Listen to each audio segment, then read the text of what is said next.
Some people will say, if you're dealing with biofuels, aren't you dealing with something that doesn't necessarily make economic sense? We have the highest electric rates in the world, practically. Certainly in industrialized countries and in the United States, it's right here because of the importation.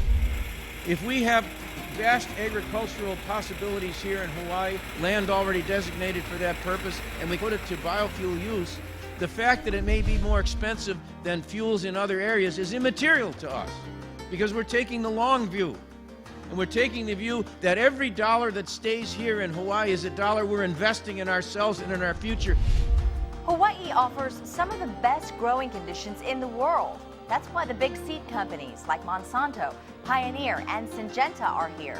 But will food and fuel soon compete for Hawaii's agricultural lands?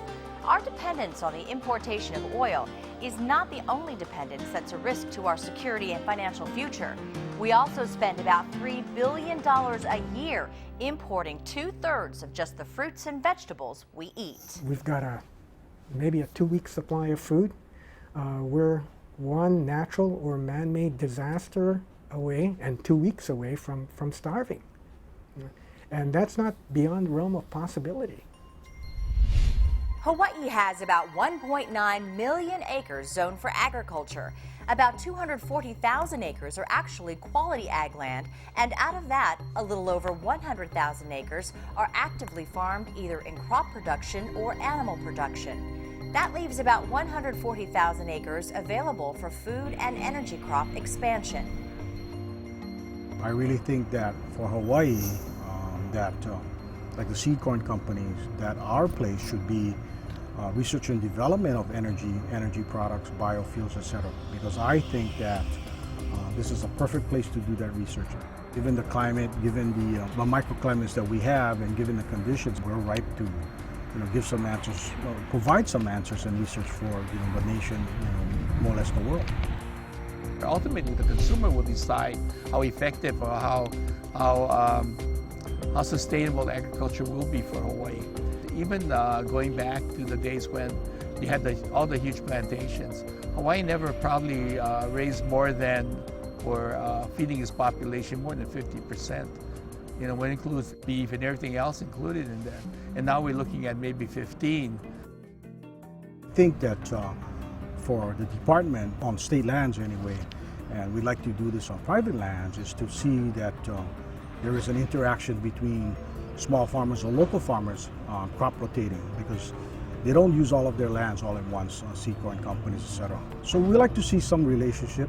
We don't want to get back into the mode of plantation type of farming. It's plantation versus the small farmers, the diversified farmers. In some instances, we're looking at, for example,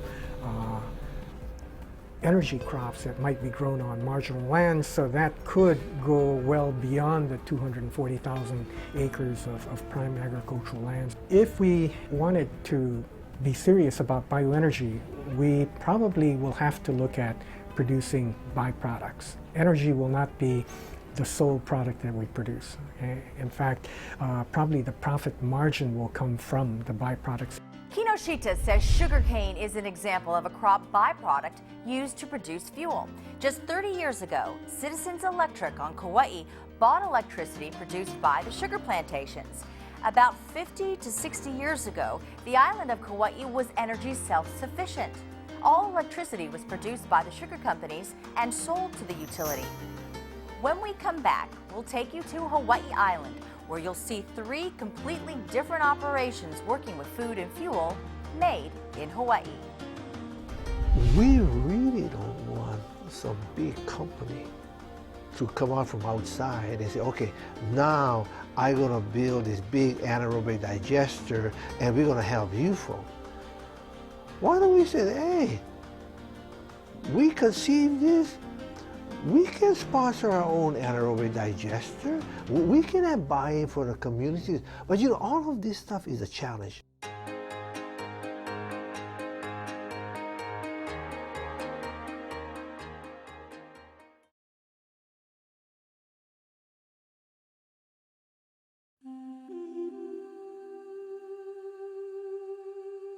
If you look at what we're doing, it goes against all the energy trends that you hear about. the big effort in Ka'u, the big effort in Kauai, everybody going to raise an autotrophic algae over thousands of acres. You know, that's where you get all the headlines. I'm surprised that you even came to talk to us. Some people say, you'll never produce enough biofuels. I say, you know, this whole thing is a holistic program. Food security and making the best use we can of the waste. I think small pieces put together will produce a sizable amount of biofuel, for example, jet fuel or whatever. This papaya? If Dr. Dennis Gonzalez thinks something will happen, that's good enough for most people. This local boy, raised in the upcamp of Kohala Plantation, spent 25 years as an endowed professor at Cornell University, where he led the team that saved Hawaii's papaya industry from a devastating virus. So the concept of what we call using regional feedstock to develop this fuel and the feed and so forth began to form. We grow papaya, we grow sweet potatoes, we grow pineapple, we grow lychee. All of these stuff we grow, and we ask ourselves, what about the waste? Can we convert the waste to something valuable? And thus the project began to take shape about the zero waste concept. You see, we made something out of nothing. Dr. Gonzalez says that typically only about 65% of a papaya crop is sold, 35% is waste. Another example is sweet potato left in the ground because of weevil and insects. We grind up the papaya and then utilize algae to feed on the papaya. They grow, and then, you know, algae produce oil, and they also produce protein. We'd isolate the algae, and then the algae would produce the oil. This is oil, and all of the leftover all this stuff is part of the body of the algae. So out of the papaya waste, we develop the algae oil and the feeds that have about 45% protein. For sweet potato left in the ground, Dr. Gonzalez says the process is basically the same as papaya with another twist. Since another crop of sweet potato can't be grown for a few years due to the insects, the farmer can plant a biofuel crop such as sweet sorghum to rest the soil. David Ruff is a systems engineer and works with the Department of Defense. He moved to Hawaii to work with local farmers and Dr. Gonzalez on this zero waste project. Essentially what we're looking at is how do we create this whole system that makes people who live in rural communities able to make a living, to go to good schools, to have good churches to go to have the life that we used to have in our country 40 or 50 years ago in our rural communities. And it's off of that base that we're going to build food security and energy security. It's got to be a plan that's got a long-term vision. It has to be something where the people here are the ones that are driving it. If we bring in some big outside company and they put up a biorefinery, that's all well and good, but it doesn't help anybody here. It's just more money going off island. Ruff says Hawaii isn't that different from other places. We've lost cattle and chicken farms and dairies, many times because farmers couldn't pay the soaring cost of fuel for shipping feed and other supplies.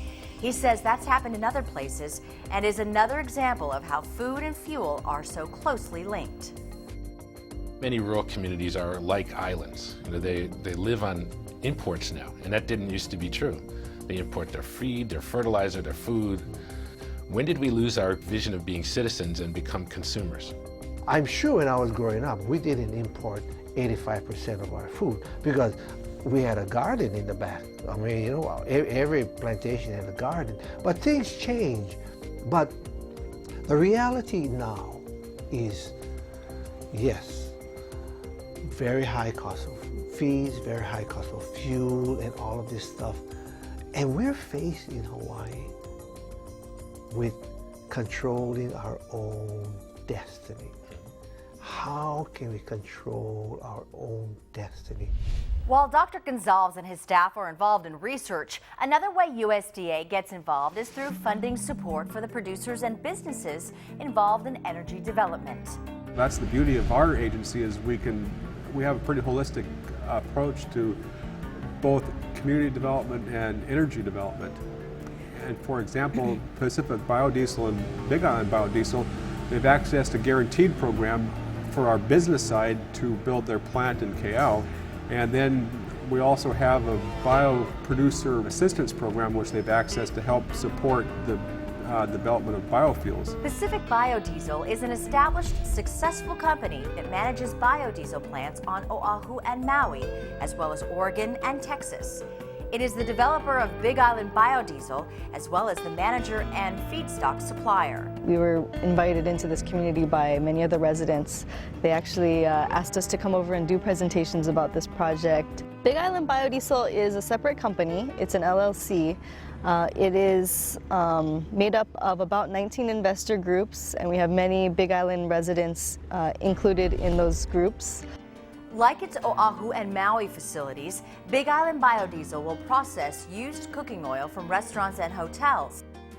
But this facility will be the company's most efficient plant, capable of processing oil from grease traps as well as crop feedstock into high-quality biodiesel. It's going to be 5 million gallon a year, and the largest facility we have right now is 1 million gallon a year. Big Island Biodiesel will employ about 20 people when it opens in the spring of 2012. One of the farms that will supply Big Island Biodiesel with crop oil is Hawaii Pure Plant Oil. James Twigsmith was born and raised in Kona. He graduated from college in 2007 and now takes care of 250 acres of jatropha, the only jatropha farm in the U.S. doing commercial growing on this scale. Jatropha, it's originally from Central America. It's grown a lot now in India, China. Basically, the main purpose it was best known for is for fuel. You harvest the nut and squeeze it. Same like any vegetable, sunflower, everything, same process. It has other byproducts. A major byproduct potentially would be animal food. Harvesting about 3 times a year. We're seeing an early harvest in May, June, and a second in July. And the biggest harvest will be in late October through November. We've been doing the yield basically by gallons per acre. So Jatropha's touted to reach 500 to 600 gallons per acre, but realistically I think we're seeing 250 to 300 gallons per acre. You need a lot of acreage to make it fully commercially viable. Our whole model is we want to take it from the field through extraction of the oil and sell the bio-crude, if you call it, to Pacific Biodiesel. There's some challenges involved with it. It's farming, it's not easy. If it was easy, everybody would do it, but I think the term farming is kind of antiquated, but there's value to it, and Jatropha is a perfect example of something that works really well. It's a new school farming, it's different.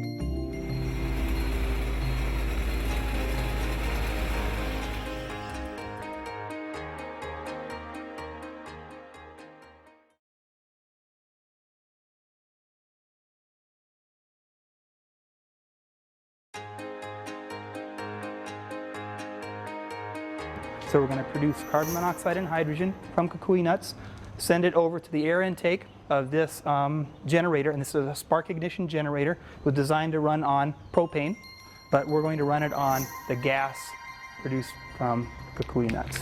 And that is a 10 kilowatt generator, so that's enough to power industrial commercial equipment. Adam Asquith has a PhD in biology and entomology. He's worked in conservation for many years and is currently an extension agent on Kauai for the University of Hawaii Sea Grant program. He's also a taro farmer. In addition to using kukui nuts to power a generator for his tools and lighting, his tractors and plows run on biodiesel. This is the same emissions that you exhale in your breath. Yes, my role is to bring information from academia, but at the same time, I think we're all learning there's a lot, an equal amount of information and knowledge we need to extract from the history and the kupuna.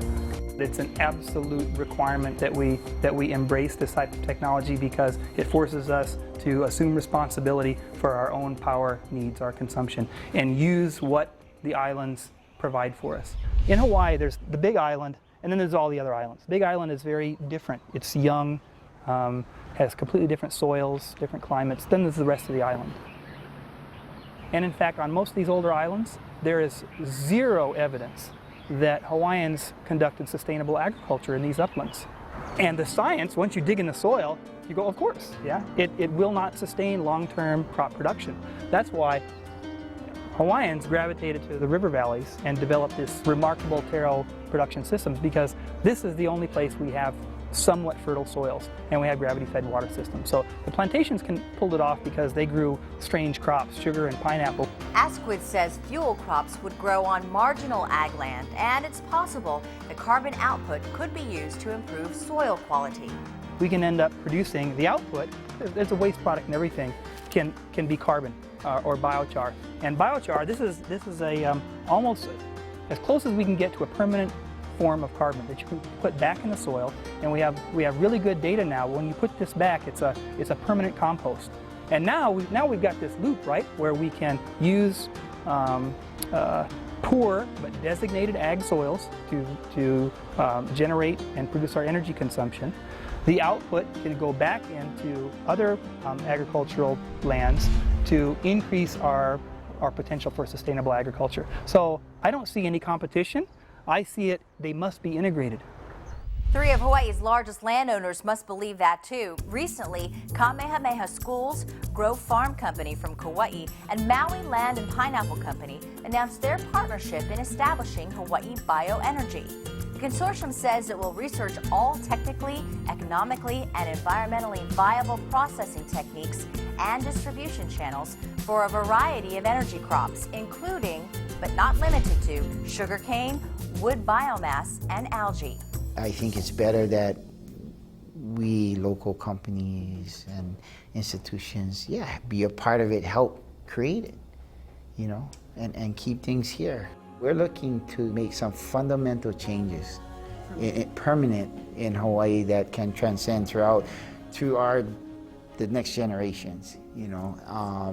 And so I think, again, Kamehameha Schools, Marlin Pine, Grove Farm, that's their commitment or thinking or their ownership and their structure to do that, obviously. So, you know, you keep the venture capitalist partners in tune too and intact with, hey, this is why we are here. So, you know, remember that. And they've respected that, because you have the land. And without the land, you can't do much anywhere, and especially in Hawaii. One of Grove Farm's land tenants is also in the renewable energy business. Hawaiian mahogany grows albizia and eucalyptus trees to turn wood chips and biomass into fuel. The nitrogen-producing trees create another byproduct. The grass growing under the trees is a high-protein feed source for cattle. It's an important business for us in a couple of ways. Number one, it allows us to use something that was a cost and turn it into something which is a profit center. And secondly, it is probably the most critical issue facing Hawaii in terms of protein food sources is the lack of feed, the lack of available feed at any reasonable price. And the biggest reason for that is because of the price of fuel and what that does to the price of transportation and what that does to how much it costs you to ship stuff over here. The Oceanic Institute in Waimanalo does extensive work on the link between food and fuel. We'll take you there when we come back. But first, some thoughts from Mayor Bernard Cavallo about how Kauai is planning its energy future. The landscape here is really open to more ag, and that's where we're at right now. What opportunities do we have on our island in regards to agriculture, whether it be food crops or energy or other types of renewables such as photovoltaic farms? We've been, from the day one, looking at ways to keep the character and the charm of our island and the cultural side and the plantation setting, because that's why people come to visit Kauai, and at the same time find every way possible to connect and develop partnerships, such as KIUC, who is a cooperative here, owned by the people, and having a relationship with the cooperative in the decisions we got to make.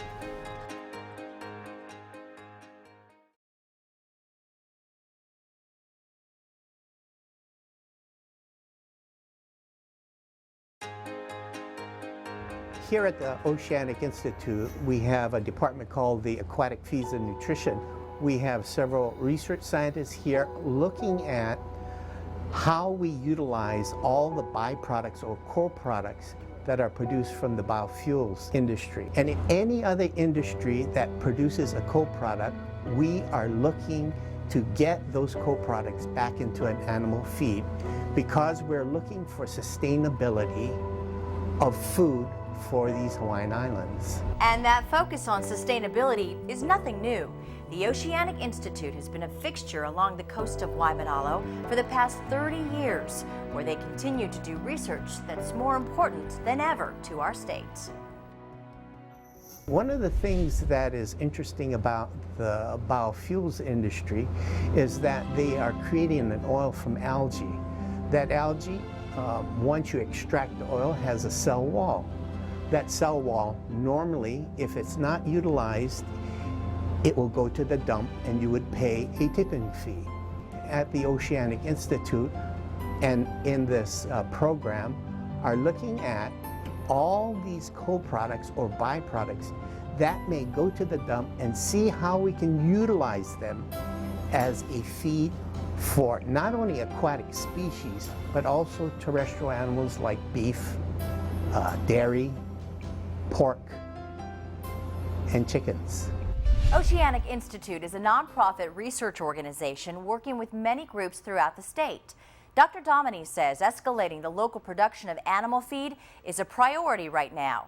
Local farmers have been hit hard by the high cost of fuel, particularly the cost of importing something as basic as what they feed livestock. Remember, you can go to the Hawaii Energy Policy Forum website for more information on the stories in tonight's program. We hope to bring you updates on the opening of Big Island Biodiesel and Dr. Gonzalez's Zero Waste program with local farmers. And the next time you drive by the Oceanic Institute, you'll think about the important food and fuel research being done there and how it affects us all. We hope to see you for our next show. We'll be on the road again, this time to show you large-scale operations using geothermal, wind, and solar energy, all made in Hawaii. On behalf of our partner, the Hawaii Energy Policy Forum, and all of us at Hawaii News Now, thanks for joining us. We'll see you again soon. Aloha. Our main consumption, right, is food and fuel, the stuff that you require every single day. Why is it that we have given away the responsibility to the most important things in our life? So that's what it's come down to. So we can talk about it all we want, we can throw money at it all we want, but what it comes down to is recognizing that and assuming the responsibility and changing your own behavior. Look, if I believe in this, and I do because the data are overwhelming, that it's an absolute necessity that we change the way we live. But if I can't do it myself, how can I ask someone else to try?